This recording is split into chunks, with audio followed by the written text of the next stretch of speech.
कैलाश सिंह अपने YouTube channel study with विनय में स्वागत करता हूं। कल हमने भारतीय भूगोल की कक्षा का पार्ट 1 कंप्लीट किया था, जिसके अंतर्गत हमने भारत की भूगोल की पृष्ठभूमि को समझा था और भारत के निर्माण की प्रक्रिया को थोड़ी जाना था।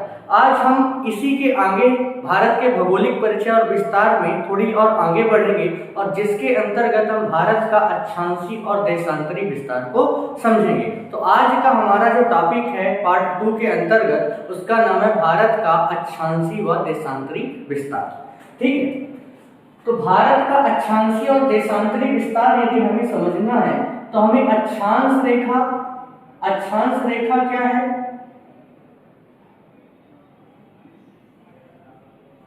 और देशांतर रेखा क्या है, इन दोनों के बारे में जानना बहुत ही आवश्यक होगा। ये दोनों के बारे में जब तक जानकारी नहीं होगी तब तक हम भारत का अक्षांशीय और देशांतरी विस्तार नहीं समझ सकते हैं। ठीक है, तो मैं सर्वप्रथम थोड़ी एकदम सामान्य सी जानकारी दूंगा। अक्षांश रेखाएं क्या होती हैं, देशांतर रेखाएं क्या होती हैं और इनका पृथ्वी में उपयोग क्या है, क्या स्थान रखती हैं। वैसे यह विषय जो है विश्व भूगोल का है, लेकिन सामान्य सी जानकारी मैं देकर चलूंगा जिससे आपको इतना तो समझ में आ जाए कि भारत की अवस्था किस आधार पर अक्षांश और देशांतर रेखा की है। तो चलिए हम समझते हैं। देखिए,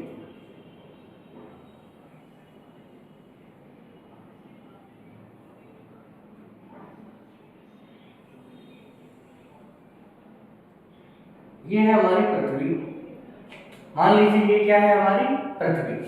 तो पहला प्रश्न ये खड़ा होता है कि पृथ्वी की आकृति है कैसे। खगोल शास्त्री या भूवैज्ञानिक पृथ्वी की आकृति के मत पर क्या कहते हैं कि पृथ्वी की आकृति है कैसे। तो कई सारे खगोल शास्त्री पृथ्वी की आकृति को मानते हैं कि यह गोलाकार है, कई सारे भूवैज्ञानिक मानते हैं कि इसकी आकृति अंडाकार है और कई सारे वैज्ञानिकों का मानना है, कई सारे खगोल शास्त्रियों का मानना है कि इसकी जो आकृति है जियोड शेप में है, यानी भू-आम आकृति है।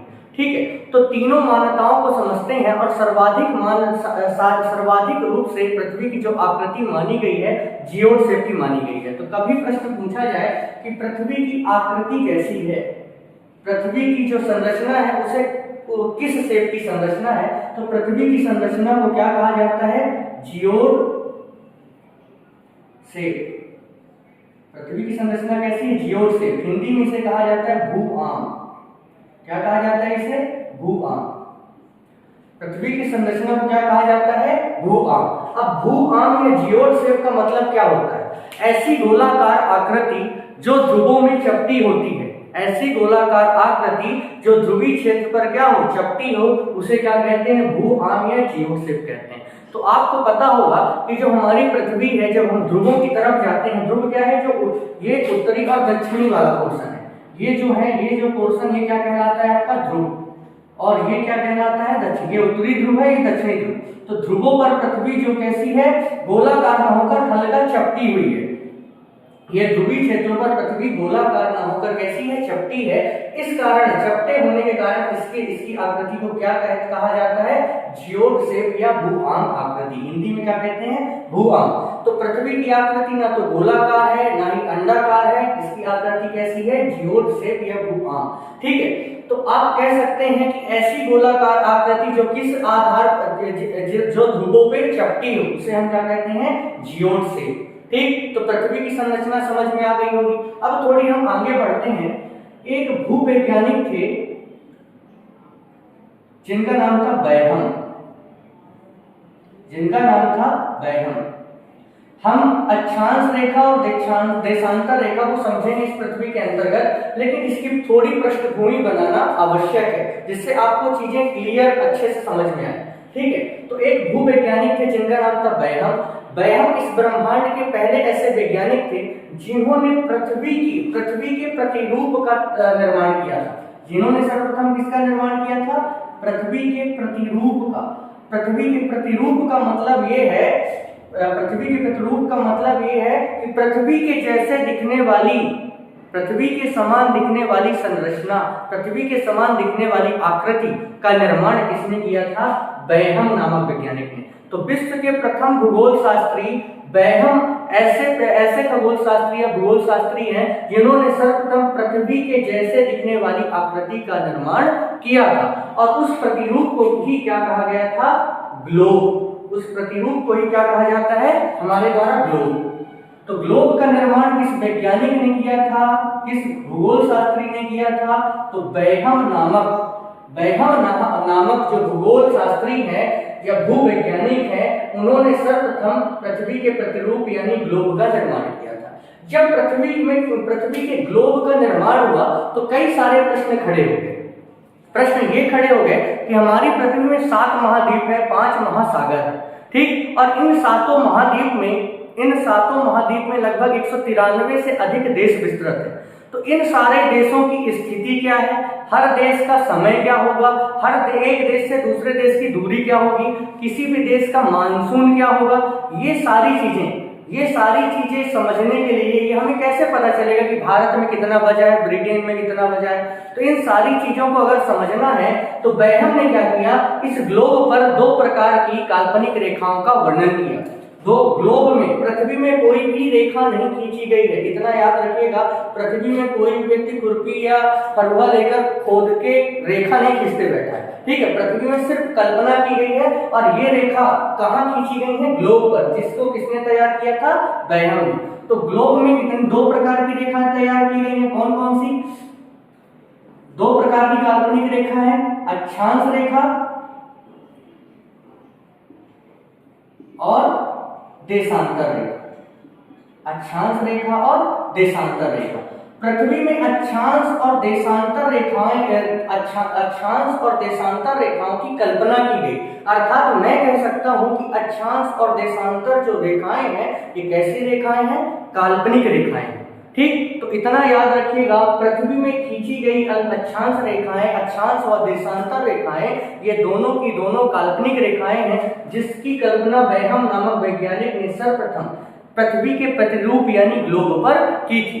और किस लिए किया था? पृथ्वी पे अक्षांश और देशांतर रेखाओं का उपयोग क्या है? तो उपयोग इनका समझ लीजिए। सबसे पहली चीज, किसी भी देश में समय ज्ञात करना है, पृथ्वी में किसी भी स्थान का समय पता लगाना है, तो अक्षांश और देशांतर रेखाएं चाहिए। किन्हीं भी देशों के मध्य की दूरी का पता लगाना है, किसी व्यक्ति, वस्तु, स्थान या किसी देश स्थिति का पता लगाना है कि कहाँ स्थित, कौन सा देश कहाँ स्थित है, ठीक। किसी भी क्षेत्र का मानसून ज्ञात करना है, किसी भी क्षेत्र का मानसून ज्ञात करना है, समय का पता लगाना हो, दूरी का पता लगाना हो, स्थिति ज्ञात करना हो, या किसी भी देश का मानसून ज्ञात करना हो, किसी भी देश का क्या ज्ञात करना हो? मानसून ज्ञात करना हो। तो ये प्रमुख चीजें हम अक्षांश और देशांतर रेखाओं के माध्यम से ज्ञात कर पाते हैं। और एक चीज और इससे पता लगाई जा सकती, दिशा का निर्धारण करना। हमारी दिशाएं, मुख्य दिशाएं 4 और उप दिशाएं हैं 4, टोटल 8 दिशाएं होती हैं। तो दिशाओं का पता लगाना हो कि भारत पृथ्वी के किस दिशा पर स्थित है। भारत पृथ्वी, आप ही से मैं पूछ लूं कि भारत पृथ्वी की किस दिशा में स्थित है, तो आप स्वयं नहीं जान पाएंगे कि भारत, भाई पृथ्वी तो पूरी गोल है, तो गोल अवस्था पर आप कैसे डिफाइन कर पाएंगे कि भारत की स्थिति क्या है, भारत किस दिशा में? ये चीज आप नहीं डिफाइन कर पाएंगे। तो ये चीज हम किसके माध्यम से पता लगा सकते हैं? अक्षांश रेखा और देशांतर रेखा के माध्यम से। समय का पता लगाना हो, दूरी ज्ञात करनी हो, स्थिति ज्ञात करनी हो, किसी भी देश का मानसून ज्ञात करना हो, या किसी भी दिशा का निर्धारण करना हो, ये सारी की सारी चीजें अक्षांश और देशांतर रेखाओं के माध्यम से हम ज्ञात कर सकते हैं। और ये दोनों की दोनों रेखाएं कैसी रेखा है? काल्पनिक रेखा। तो सर्वप्रथम हम अक्षांश रेखा को समझेंगे। ज्यादा डिटेल पर नहीं जाऊंगा मैं, क्योंकि ये हम जो पढ़ रहे हैं भारतीय भूगोल है, तो इसके अंतर्गत सिर्फ आपके काम की चीज मैं बताऊंगा। बाकी जब विश्व भूगोल की कक्षाओं पर हम आएंगे तो इन्हें डिटेल से समझने का कार्य करेंगे, ठीक है। तो अभी मुख्य बातें जो आपकी परीक्षा की दृष्टिकोण से इंपॉर्टेंट है, सिर्फ मैं उतना बताऊंगा, ठीक। सबसे पहले हम समझते हैं अक्षांश रेखा। सबसे पहले हम अक्षांश रेखा, पहली जो काल्पनिक रेखा की कल्पना की गई पृथ्वी में, उसे हम समझेंगे अक्षांश। और 2 शब्द का मैं यहाँ पास प्रयोग कर रहा हूं, अक्षांश और अक्षांश रेखा। इन दोनों के अंतर को भी आपको समझा दूंगा कि इन दोनों में डिफरेंस क्या है। तो सबसे पहले ये समझिए कि अक्षांश, मैंने लिखा है अक्षांश और अक्षांश रेखा, अक्षांश और अक्षांश रेखा। तो इन चीजों को हम समझते हैं अच्छी तरीके से। अब अक्षांश किसे कहते हैं? तो मान लीजिए पृथ्वी का क्या है, केंद्र बिंदु, ठीक, और पृथ्वी के केंद्र बिंदु से मैंने एक ऐसे ही काल्पनिक रेखा खींच दी। अब हमारा पृथ्वी का ये केंद्र बिंदु है, तो पृथ्वी के केंद्र बिंदु से किसी भी स्थान की मापी गई कोणीय दूरी को, पृथ्वी के केंद्र बिंदु से किसी भी स्थान की, पृथ्वी के किसी भी स्थान की मापी गई कोणीय दूरी को क्या कहा जाता है? अक्षांश कहा जाता है, अक्षांश कहा जाता है। तो किसी भी स्थान, किसी भी केंद्रीय, आप ये जैसे पृथ्वी के केंद्रीय बिंदु है, तो पृथ्वी के केंद्रीय भाग से किसी भी स्थान की मापी गई कोणीय दूरी को हम क्या कहते हैं? अक्षांश कहते हैं। तो पहली बात आप ये समझिएगा, अक्षांश और अक्षांश रेखा दोनों शब्दों में डिफरेंस है। किस बात का डिफरेंस है? अगर अक्षांश की बात की जाएगी तो अक्षांश का मतलब ये होता है कि पृथ्वी के केंद्रीय भाग से किसी भी स्थान की मापी गई कोणीय दूरी को अक्षांश कहते हैं। जैसे हम एग्जांपल से समझते हैं, ये पृथ्वी का केंद्र बिंदु है और पृथ्वी का मैंने ये वाला स्थान लिया और यहाँ से मैंने एक एंगल खींचा और ये कोण बनाया। ये कोण कितने का आ गया? 23 डिग्री 30 मिनट का। ये जो एंगल बना कितने का बना? 23 डिग्री 30 मिनट का बना। और ये यहाँ से भी मैंने ये वाला स्थान चयन किया और यहाँ से एक एंगल बनाया। इसका ये भी एंगल कितने डिग्री का बना? 23 डिग्री 30 मिनट का। तो ये पृथ्वी के केंद्रीय भाग से किसी भी स्थान की, ये जो स्थान की कोणीय दूरी है, ये स्थान की कोणीय दूरी, ये क्या कहलाता है? अक्षांश कहलाता है। तो ये स्थान इससे कितने डिग्री का एंगल बना रहा है? 23.5 डिग्री का, और ये भी कितने डिग्री का? 23.5 डिग्री का। तो अक्षांश किसे कहते हैं? पृथ्वी के केंद्र से किसी भी स्थान की मापी गई कोणीय दूरी को अक्षांश कहते हैं। और जब ये दोनों समांतर अक्षांश को किसी समांतर रेखा से मिला दिया जाता है, तो इस मिलाई गई रेखा को क्या कहा जाता है? अक्षांश रेखा कहा जाता है। इस मिलाई गई रेखा को क्या कहा जाता है? अक्षांश रेखा कहा जाता है। तो ये चीज समझ गए होंगे आप, अक्षांश रेखा किसे कहते हैं और अक्षांश किसे कहते हैं। पृथ्वी के केंद्रीय बिंदु से किसी भी स्थान की मापी गई कोणीय दूरी को हम अक्षांश कहते हैं। और किन्हीं दो समांतर अक्षांश को या कोणीय दूरियों को मिलाने वाली जो रेखा होती है, उसे हम क्या कहते हैं? अक्षांश रेखा कहते हैं।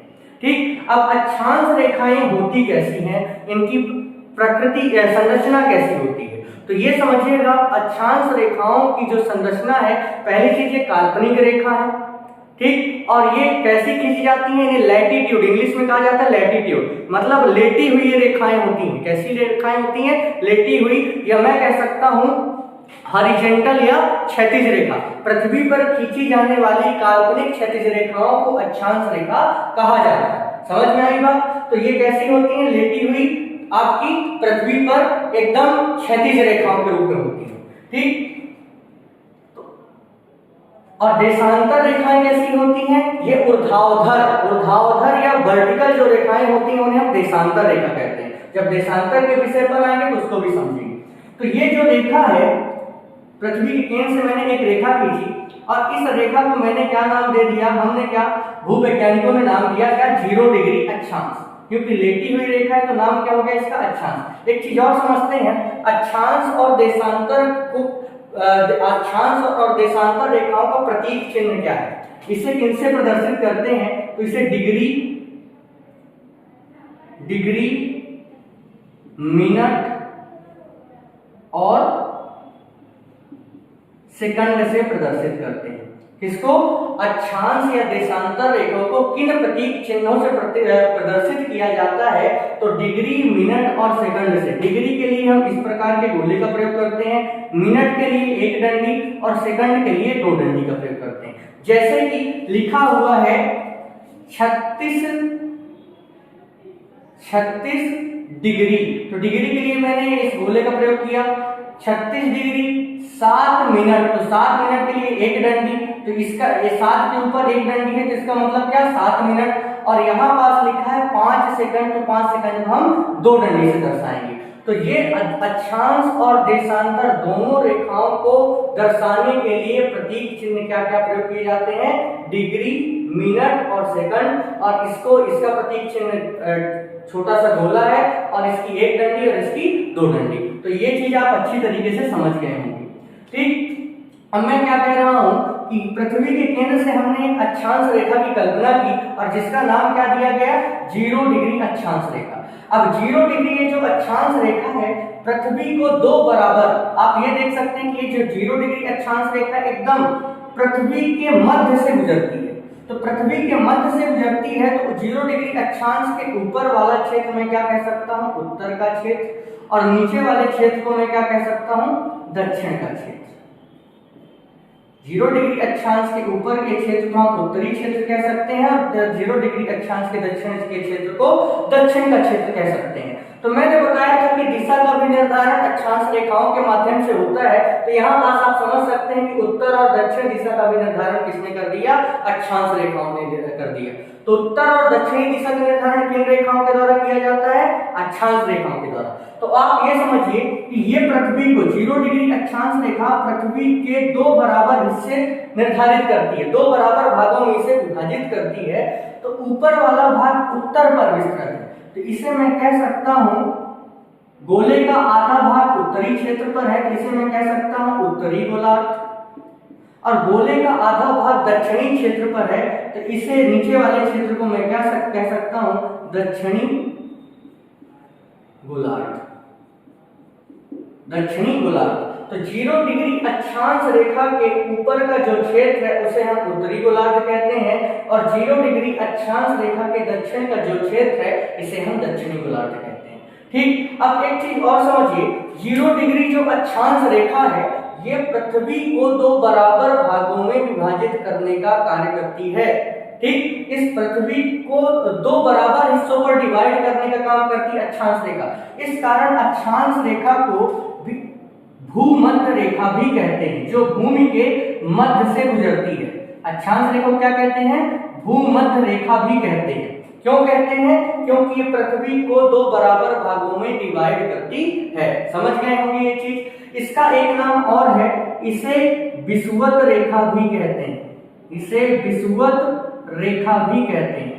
और इंग्लिश में अक्षांश रेखा को इक्वेटर कहा जाता है। इंग्लिश में अक्षांश रेखा को क्या कहा जाता है, इक्वेटर।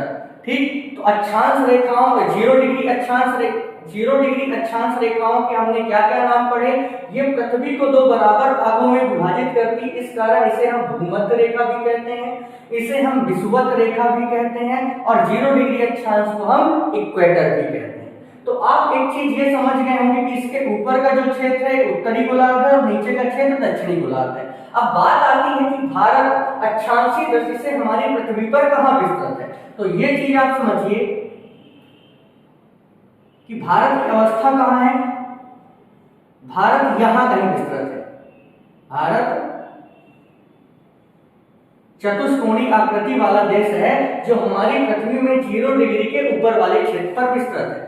अब ये बताइए कि भारत 0 डिग्री अक्षांश या भूमध्य रेखा या विषुवत रेखा या इक्वेटर के उत्तरी क्षेत्र पर विस्तृत है, अर्थात भारत अक्षांशीय दृष्टि से किस गोलार्ध का भाग है, तो आप कह सकते हैं कि अक्षांश की दृष्टि से भारत उत्तरी गोलार्ध का भाग है।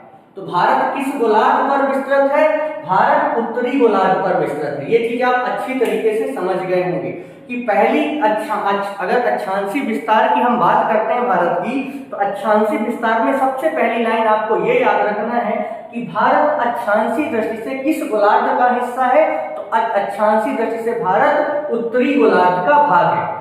और किन किन अक्षांशों के उत्तरी गोलार्ध में तो विस्तृत है, लेकिन किन 2 अक्षांश रेखाओं के मध्य विस्तृत है, ये जानना सबसे ज्यादा आवश्यक है। ठीक है, तो आप ये समझ गए कि 0 डिग्री अक्षांश रेखा क्या है और इसके उत्तर का क्षेत्र उत्तरी गोलार्ध और दक्षिण का क्षेत्र दक्षिणी गोलार्ध। ठीक, अब थोड़ी अक्षांश रेखाओं के बारे में जल्दी कुछ पॉइंट आपको बता देता हूं, क्योंकि बहुत ज्यादा डिटेल से हम इस विषय को यहाँ नहीं पढ़ेंगे। ठीक, अब समझिए कि जैसे ये आपकी जो लेटी हुई रेखाएं ये क्या है, अक्षांश रेखाएं, और इसके ऊपर का क्षेत्र उत्तरी गोलार्ध है और नीचे का क्षेत्र दक्षिणी गोलार्ध है। अक्षांश रेखाओं का पृथ्वी पर काम क्या क्या है? तो उत्तर और दक्षिण दिशा का निर्धारण करना प्रथम काम हो गया अक्षांश रेखाओं का। दूसरा काम क्या होता है? दूरी का निर्धारण करना। दो अक्षांश रेखाओं के मध्य की जो दूरी होती है 111 किलोमीटर होती है। दो अक्षांश रेखाओं के मध्य की दूरी कितनी होती है? 111 किलोमीटर के लगभग होती है। अब आप एक चीज और समझिए कि टोटल अक्षांश रेखाएं होती कितनी है, कुल अक्षांश रेखाएं कितनी होती हैं। तो एक चीज हमेशा याद रखिएगा, प्रत्येक डिग्री के अंतराल में, प्रत्येक 1 डिग्री के अंतराल में एक अक्षांश रेखा होती है। जितने डिग्री का एक एंगल, एक डिग्री के यदि एक एंगल है तो एक अक्षांश रेखा खींच दी जाएगी। जैसे यहाँ पास से मैंने इस बिंदु से एक कोणीय दूरी मापी और ये कोणीय दूरी 1 डिग्री की हुई, ये कोणीय दूरी 1 डिग्री की हुई, तो इसके समांतर मैंने अक्षांश एक रेखा खींच दी, तो ये रेखा कितने डिग्री का एंगल बना रही है? 1 डिग्री। तो इसका नाम क्या दिया जाएगा? इसका नाम क्या दिया जाएगा? 1 डिग्री का 1 डिग्री अक्षांश रेखा। मतलब उत्तरी गोलार्ध में जितनी भी अक्षांश रेखाएं खींची जाएंगी, उत्तरी गोलार्ध में जितनी भी अक्षांश रेखाएं खींची जाएंगी वो सारी की सारी क्या कहलाएंगी? उत्तरी अक्षांश कहलाएंगी। वो सारी की सारी अक्षांश रेखाएं क्या कहलाएंगी? उत्तरी अक्षांश कहलाएंगी। और 0 डिग्री, ये है आपकी 0 डिग्री, और 0 डिग्री के दक्षिण में जितनी भी अक्षांश रेखाएं खींची जाएंगी तो नीचे 0 डिग्री के नीचे वाले क्षेत्र को हम क्या कहते हैं? दक्षिणी गोलार्ध। तो 0 डिग्री के नीचे का जो क्षेत्र है दक्षिणी गोलार्ध, और दक्षिणी गोलार्ध में जो रेखाएं खींची जाएंगी वो सारी की सारी रेखाएं क्या कहलाएंगी? दक्षिणी गोलार्ध की सारी की सारी रेखाएं क्या कहलाएंगी? दक्षिणी अक्षांश रेखा। तो उत्तर में जो है उत्तरी अक्षांश रेखा, और दक्षिण में जो है उन्हें हम क्या कहेंगे? दक्षिण अक्षांश रेखा। अब ये रेखाएं कितने डिग्री का एंगल बनाती हैं? कैसे? टोटल इनकी संख्या क्या होती है? इन्हें हम, तो उत्तर में जो खींची गई रेखाएं हैं उन्हें हम क्या कहते हैं? उत्तरी अक्षांश रेखा, और 0 डिग्री के दक्षिण में जो खींची गई अक्षांश रेखा है उन्हें हम दक्षिणी अक्षांश रेखा कहते हैं। ठीक, मैंने एक लाइन बोली थी कि प्रत्येक डिग्री के अंतराल में, प्रत्येक 1 डिग्री के अंतराल में एक अक्षांश रेखा होती है। तो आप अब यहाँ से हम ये समझते हैं, ये चीज तो क्लियर हो गई होगी कि ऊपर में जो ऊपर में जो खींची गई रेखा है उत्तरी अक्षांश कहलाएगी, और नीचे जो खींची गई रेखा है क्या कहलाएंगी? दक्षिणी अक्षांश कहलाएंगी। अब थोड़ी और चीज समझते हैं कि अक्षांश रेखाओं की संख्या क्या है, टोटल इनकी संख्याएं कितनी।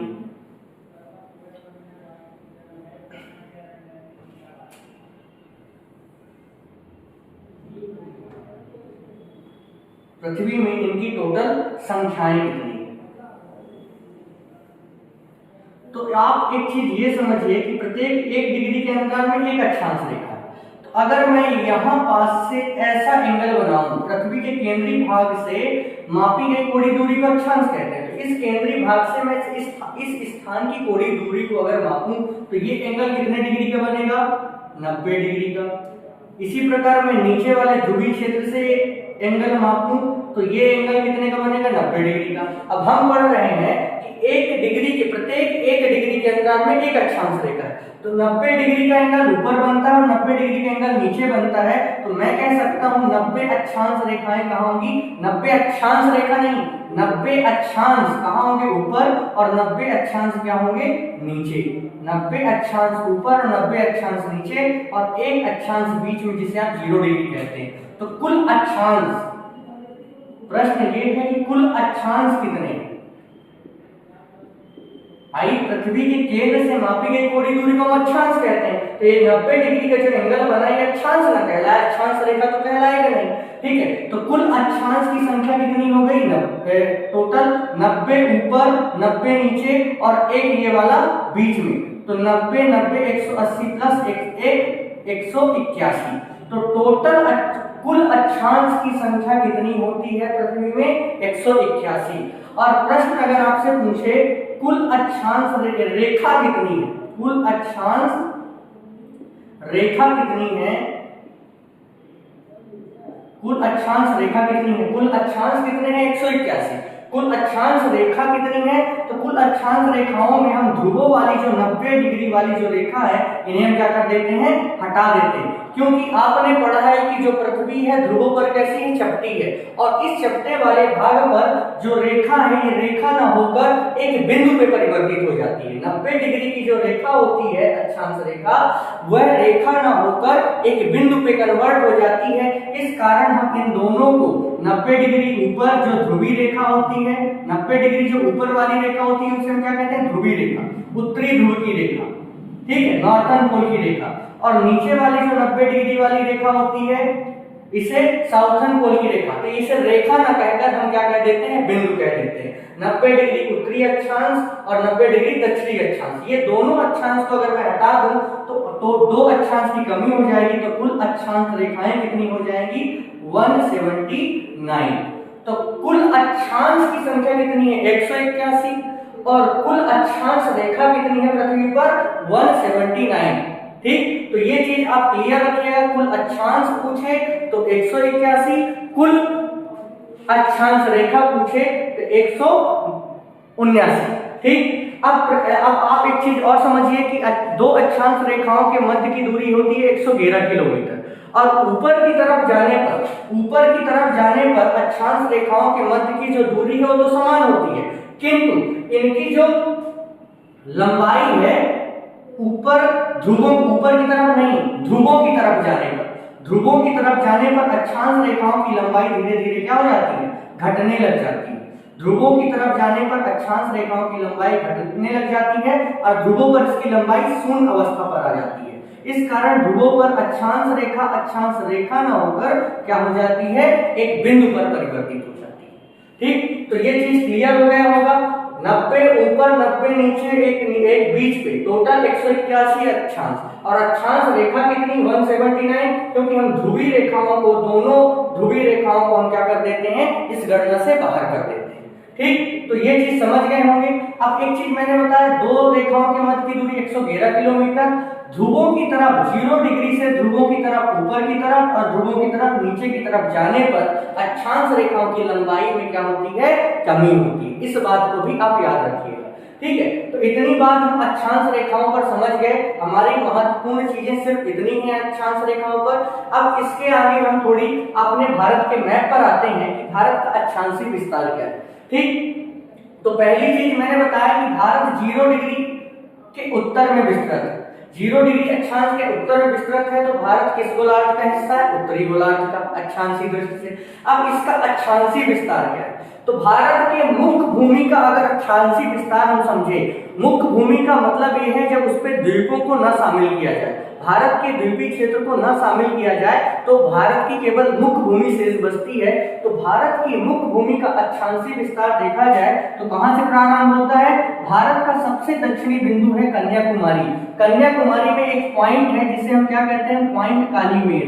कन्याकुमारी में एक बिंदु है जिसे किस नाम से जाना जाता है, पॉइंट कालीमेर के नाम से। पॉइंट कालीमेर कहां स्थित है, कन्याकुमारी पर। तो भारत का सबसे दक्षिणी बिंदु है कन्याकुमारी पर स्थित पॉइंट कालीमेर। तो पॉइंट कालीमेर से जो उत्तरी अक्षांश रेखा गुजरती है उसे हम क्या कहते हैं, 8 डिग्री 4 मिनट उत्तरी अक्षांश। यहां पास से जो रेखा गुजरती है उसे क्या बोला जाता है, 8 डिग्री 4 मिनट उत्तरी अक्षांश। उत्तरी अक्षांश क्यों कहते हैं, क्योंकि भारत उत्तरी गोलार्ध पर विस्तृत है और उत्तरी गोलार्ध पर जो रेखाएं होती हैं उन्हें हम उत्तरी अक्षांश कहते हैं। ठीक है, तो भारत का सबसे दक्षिणी बिंदु कौन सा है, तो पॉइंट कालीमेर। कहां विस्तृत है, तो तमिलनाडु के कन्याकुमारी पर। भारत का सबसे दक्षिणी स्थान पूछे तो कौन सा है, कन्याकुमारी। कन्याकुमारी से कौन सी अक्षांश रेखा गुजरती है, तो 8 डिग्री 4 मिनट उत्तरी अक्षांश रेखा।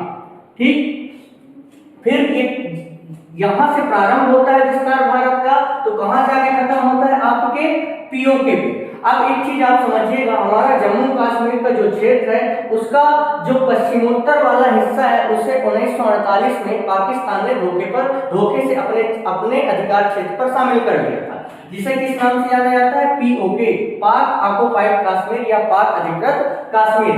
तो आज भी भारत सरकार, हमारा ये जो पीओके है ये हमारा हिस्सा, इस कारण भारत सरकार इस हिस्से को हमारे मैप पर दर्शाती है।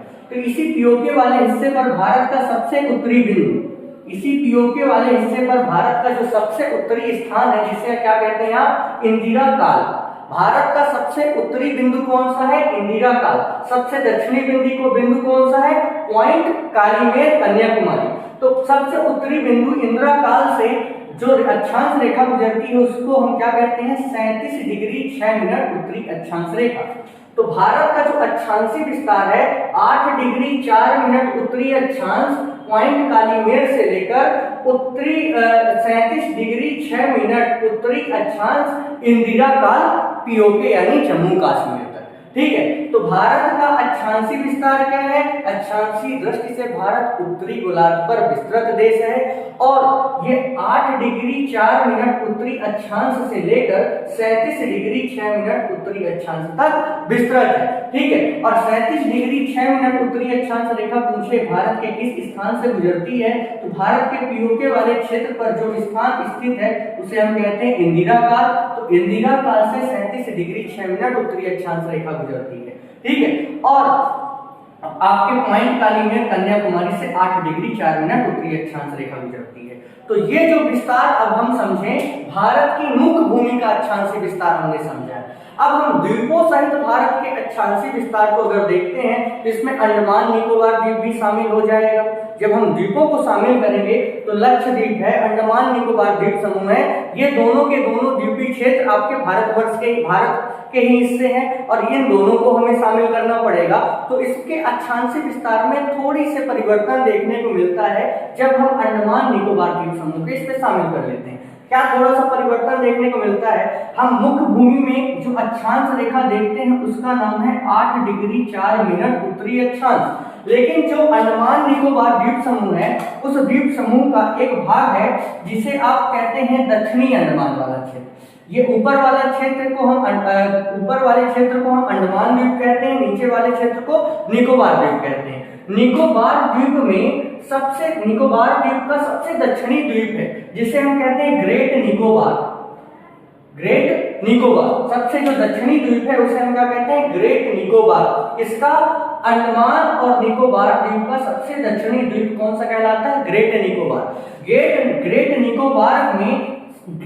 निकोबार का सबसे दक्षिणी बिंदु, सबसे दक्षिणी स्थान भारत की संपूर्ण भूमि का सबसे दक्षिणी स्थान क्या कहलाता है, इंदिरा पॉइंट। संपूर्ण भारत की भूखंड का, संपूर्ण भारत की भूमि का जिसमें द्वीप वगैरह सब कुछ शामिल होते हैं, तो इस भूमि का सबसे जो दक्षिणी बिंदु है वो क्या कहलाता है, इंदिरा पॉइंट। इंदिरा पॉइंट कहाँ स्थित है, तो अंडमान निकोबार के सबसे दक्षिणी द्वीप ग्रेट निकोबार में, और यह भारत की संपूर्ण भूमि का सबसे दक्षिणी स्थान है। और यहाँ से जो अक्षांश रेखा गुजरती है उसका नाम क्या है, 6 डिग्री 4 मिनट उत्तरी अक्षांश रेखा। तो यहाँ पास है 8 डिग्री 4 मिनट उत्तरी अक्षांश रेखा, नीचे साइड जाएंगे तो यहाँ पास आ जाएगी 6 डिग्री 4 मिनट उत्तरी अक्षांश रेखा। ठीक है, तो 6 डिग्री 4 मिनट उत्तरी अक्षांश रेखा भारत के किस बिंदु से गुजरती है, तो भारत की संपूर्ण भूमि के दक्षिणी बिंदु इंदिरा पॉइंट से गुजरती है, जो कि अंडमान निकोबार द्वीप समूह के सबसे दक्षिणी स्थान ग्रेट निकोबार पर विस्तृत है। अब इंदिरा पॉइंट को प्राचीन समय में पिग्मेलियन पॉइंट के नाम से जाना जाता था। एक नाम और याद रखिएगा, इंदिरा पॉइंट का पूछ लिया जाता है कि प्राचीन नाम क्या है या इसे किस अन्य नाम से जाना जाता है, तो इंदिरा पॉइंट को हम पिग्मेलियन पॉइंट भी कहते हैं। तो ये भारत का अक्षांशीय विस्तार क्या हुआ, मुख्य भूमि का हुआ 8 डिग्री 4 मिनट उत्तरी अक्षांश से लेकर 37 डिग्री 6 मिनट उत्तरी अक्षांश तक। कहां से कहां, कन्याकुमारी के पॉइंट कालीमेर से पीओके के इंदिरा काल तक। लेकिन भारत के संपूर्ण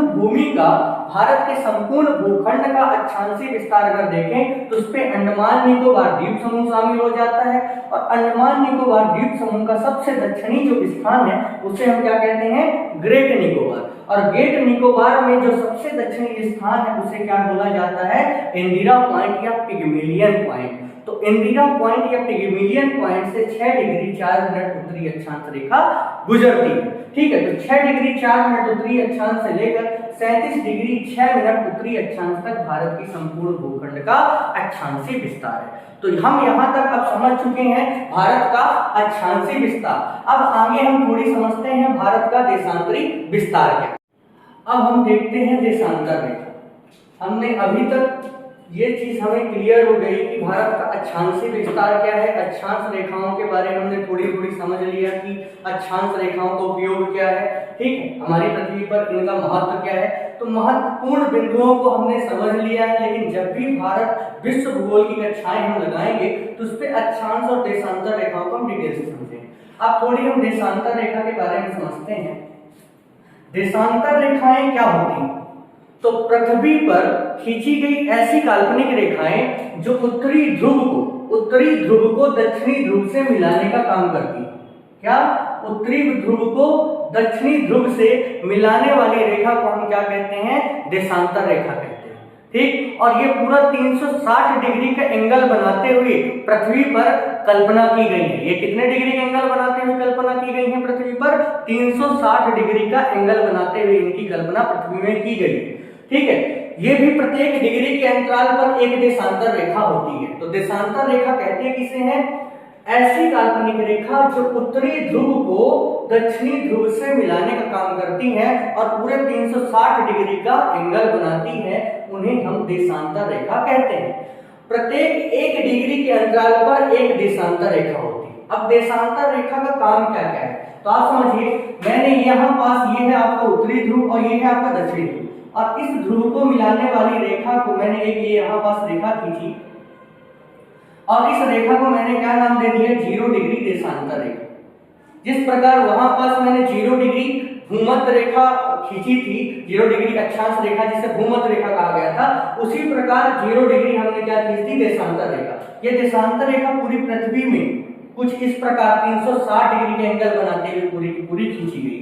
ठीक है, कल्पना की गई मतलब। ठीक है, तो ये 0 डिग्री देशांतर रेखा गुजरती कहां से है? लंदन, आपके ब्रिटेन की राजधानी लंदन में एक छोटा सा स्थान है जिसे आप कहते हैं ग्रीनविच। तो 0 डिग्री देशांतर रेखा लंदन के ग्रीनविच शहर से गुजरती है। ठीक है, इस कारण 0 डिग्री देशांतर रेखा को हम ग्रीनविच रेखा भी कहते हैं। ठीक, अब ये 0 डिग्री देशांतर रेखा भी पृथ्वी के 2 बराबर पार्ट डिवाइड कर देती है, 2 बराबर एंगल। आप इसको देखेंगे तो पूरा पूरा ऐसे 360 डिग्री घूमते हुए पृथ्वी के आगे और पीछे दोनों तरफ खींची गई। ठीक है, तो 0 डिग्री देशांतर के अगर हम यहाँ साइड जाते हैं तो ये दिशा कौन सी है? आपकी पूर्व दिशा। और 0 डिग्री की हम अगर यहाँ साइड जाते हैं तो कौन सी दिशा है? पश्चिम दिशा। ये चीज समझ में आई? 0 डिग्री के इस पोर्शन पर अगर हम जाते हैं तो यहाँ पर दिशा कौन सी होती है? पश्चिम दिशा। और 0 डिग्री के इस पोर्शन पर जो दिशा होती है इसे हम पूर्व दिशा कहते हैं। तो 0 डिग्री के पूर्व साइड जितनी भी देशांतर रेखाएं खींची जाएंगी, 0 डिग्री के पूर्व में जितनी भी देशांतर रेखाएं खींची जाएंगी उन्हें हम क्या कहेंगे? पूर्वी देशांतर रेखा कहेंगे। और 0 डिग्री के पश्चिम में जितनी भी देशांतर रेखा खींची जाएंगी उन्हें क्या कहा जाएगा? पश्चिमी देशांतर रेखा कहा जाएगा। देशांतर रेखाओं की संख्या कितनी होती है? तो मैंने बताया प्रत्येक 1 डिग्री के अंतराल में एक रेखा होती है। प्रत्येक 1 डिग्री के अंतराल में एक रेखा होती है। तो आप एक चीज यहाँ पास समझिएगा, पूरी पृथ्वी कैसी है? वृत्त के समान है, एक गोले के समान है, और गोले का जो एंगल होता है 360 डिग्री का होता है। एक वृत्त का पूरा जो एंगल होता है कितने डिग्री का होता है? 360 डिग्री का। तो देशांतर रेखा 1 डिग्री पर एक रेखा होती है, इस कारण 360 डिग्री है। तो टोटल देशांतर रेखाओं की संख्या कितनी होगी? 360। 180 यहां से लेकर यहां तक और यहां से लेकर यहां साइड 180, टोटल कितनी हो जाएंगी? 360 देशांतर रेखाएं। तो कुल देशांतर रेखाओं की संख्या कितनी होगी? 360। ये कौन? ये भी किसका निर्धारण करती है? पूर्व और पश्चिम दिशा का निर्धारण। जिस प्रकार 0 डिग्री जो है भूमध्य रेखा उत्तर और दक्षिण दिशा का निर्धारण कर रही थी, उसी प्रकार 0 डिग्री ग्रीनविच या देशांतर रेखा पूर्व और पश्चिम दिशाओं का निर्धारण करती है। ठीक, तो हमारे पास चारों दिशाएं आ गई। 0 डिग्री अक्षांश ने 2 दिशाएं ला दी और 0 डिग्री ग्रीनविच या देशांतर ने 2 दिशाएं ला दी। तो टोटल हमारी 4 दिशाएं निकल के आ गई। तो मैंने बताया था अक्षांश और देशांतर रेखाएं दिशा बताने का काम करती हैं। 2 अक्षांश रेखाओं के बीच आपने दूरी पढ़ी है 111 किलोमीटर, तो दूरी का भी काम कौन करता है? अक्षांश रेखा। अब यहाँ पास एक चीज और अक्षांश देशांतर रेखा में समझिएगा, प्रत्येक 2 देशांतर के मध्य, प्रत्येक 2 देशांतर, जैसे ये देशांतर है एक तो ये देशांतर, प्रत्येक देशांतर के मध्य कितने मिनट का गैप होता है? 4 मिनट का गैप होता है। 2 देशांतर रेखाओं के मध्य 4 मिनट का गैप होता है, मतलब प्रत्येक देशांतर रेखा कितने मिनट के अंतराल पर कल्पना की जाती है? 4 मिनट के अंतराल पर। तो ऐसा आप ये समझिए कि देशांतर रेखा समय का निर्धारण करती है। हमारी पृथ्वी में किसी भी देश के मानक समय का निर्धारण कौन सी रेखा करती है? देशांतर रेखा। प्रत्येक 4 मिनट के अंतराल पर एक रेखा होती है। अब हमारा भारत देश विस्तृत कहाँ है? कहीं इस पोर्शन पर भारत देश का विस्तार है। यहाँ पास से ऐसे गुजरती है 0 डिग्री भूमध्य रेखा और ये 0 डिग्री देशांतर रेखा। यहाँ पर 0 डिग्री देशांतर का ये पूर्व वाला क्षेत्र है, तो यहाँ जितनी देर ये जो पोर्शन होगा इसे हम क्या कहेंगे? पूर्व वाले पोर्शन को पूर्वी गोलार्ध। क्या कहा जाएगा इसे? पूर्वी गोलार्ध। और जितनी भी इस पूर्व में रेखाएं खींची जाएंगी उसे हम क्या कहेंगे? पूर्वी देशांतर रेखा। 0 डिग्री के पश्चिम में जो रेखाएं होंगी उन्हें क्या कहा जाएगा? पश्चिमी देशांतर रेखा। और इस गोलार्ध को क्या कहा जाएगा? पश्चिमी गोलार्ध। ठीक, तो उत्तरी गोलार्ध और दक्षिणी गोलार्ध का निर्धारण 0 डिग्री भूमध्य रेखा ने किया था, उत्तरी गोलार्ध और दक्षिणी गोलार्ध। और 0 डिग्री जो देशांतर रेखा है जिसे आप ग्रीनविच लाइन कहते हैं, ये 2 गोलार्धों का निर्माण करती है, पूर्व वाले क्षेत्र पर पूर्वी गोलार्ध और पश्चिम वाले क्षेत्र पर पश्चिमी गोलार्ध का निर्धारण करती है। जो पूर्वी गोलार्ध है उस गोलार्ध पर जो रेखाएं हैं उन्हें क्या कहा जाएगा? पूर्वी अक्षांश रेखाएं, पूर्वी देशांतर रेखाएं। और जो पश्चिम में खींची गई जो देशांतर रेखाएं हैं उन्हें पूर्वी देशांतर रेखा कहा जाएगा। तो ये दोनों चीजें आप समझ गए होंगे। अब मैं बता रहा हूं कि भारत की अवस्था कुछ यहाँ है, 0 डिग्री के उत्तर में और पूर्वी देशांतर के पूर्व में। तो भारत देशांतरी दृष्टि से किस गोलार्ध का हिस्सा है? पूर्वी गोलार्ध का हिस्सा है। भारत देशांतरी दृष्टि से पूर्वी गोलार्ध का पार्ट है। तो आप एक थ्योरी समझ सकते हैं कि भारत अक्षांशी और देशांतरी दृष्टि से किस गोलार्ध का हिस्सा है। तो अक्षांशी दृष्टि से ये उत्तरी गोलार्ध और देशांतरी दृष्टि से ये पूर्वी गोलार्ध पर विस्तृत देश है। अब देखते हैं भारत का देशांतरी विस्तार क्या है। तो देखिए, अभी तक भारत के हमने दक्षिणी बिंदु और उत्तरी बिंदु को समझा। अब यहाँ पास आप समझिए कि भारत का पश्चिमी बिंदु कौन सा है और पूर्वी बिंदु कौन सा है। तो भारत का जो पश्चिमी बिंदु है ये गुजरात में एक स्थान है, एक जिला है गुजरात का जिसे आप कहते हैं कच्छ। गुजरात का एक जिला है जिसे आप कहते हैं कच्छ। और कच्छ में एक स्थान है जिसे क्या कहा जाता है? सरक्रीक। भारत और पाकिस्तान के मध्य विवादित क्षेत्र कौन सा है गुजरात में? सरक्रीक। तो सरक्रीक वाले क्षेत्र पर एक स्थान विस्तृत है, एक बिंदु है भारत का सबसे पश्चिमी बिंदु, गोरमोता। क्या कहा जाता है? गोरमोता या गौरमोता या गोरमोता। ये कहाँ स्थित है? गुजरात के कच्छ जिले में सरक्रीक नामक स्थान पर भारत का सबसे पश्चिमी बिंदु कौन सा है? गौरमोता। ठीक, अब ये जो भारत का सबसे पश्चिमी बिंदु है यहाँ से कौन सी रेखा गुजरती है? 68 डिग्री 7 मिनट पूर्वी देशांतर। तो भारत का जो देशांतरी विस्तार का प्रारंभ है वो कहां से प्रारंभ होता है? 68 डिग्री 7 मिनट पूर्वी देशांतर से। और भारत का सबसे जो पूर्वी बिंदु है वो कहां है? आपके अरुणाचल प्रदेश। भारत का सबसे पूर्वी राज्य पूछे, भारत में भारत का सबसे पूर्वी राज्य यदि आपसे पूछता है तो भारत का सबसे पूर्वी राज्य है अरुणाचल प्रदेश। भारत में सूर्योदय सर्वप्रथम किस राज्य में होता है? तो अरुणाचल प्रदेश राज्य में होता है। समझ में आ गई यहाँ तक की बात। अब जो अरुणाचल प्रदेश है भारत का सबसे पूर्वी स्थान है, इस कारण भारत का जो सबसे पूर्वी बिंदु होगा वो कहाँ स्थित होगा? आपके अरुणाचल प्रदेश में। तो अरुणाचल प्रदेश में एक स्थान है वलांगू। अरुणाचल प्रदेश में एक स्थान है वलांगू। वलांगू में भारत का सबसे पूर्वी बिंदु क्या विस्तृत है? किबिथु। भारत का सबसे पूर्वी बिंदु जिसे आप क्या कहते हैं? किबिथु। ये कहाँ विस्तृत है? आपके अरुणाचल प्रदेश के वलांगू नामक स्थान पर। और इस किबिथु वाले पार्ट से कौन सी देशांतर रेखा गुजरती है?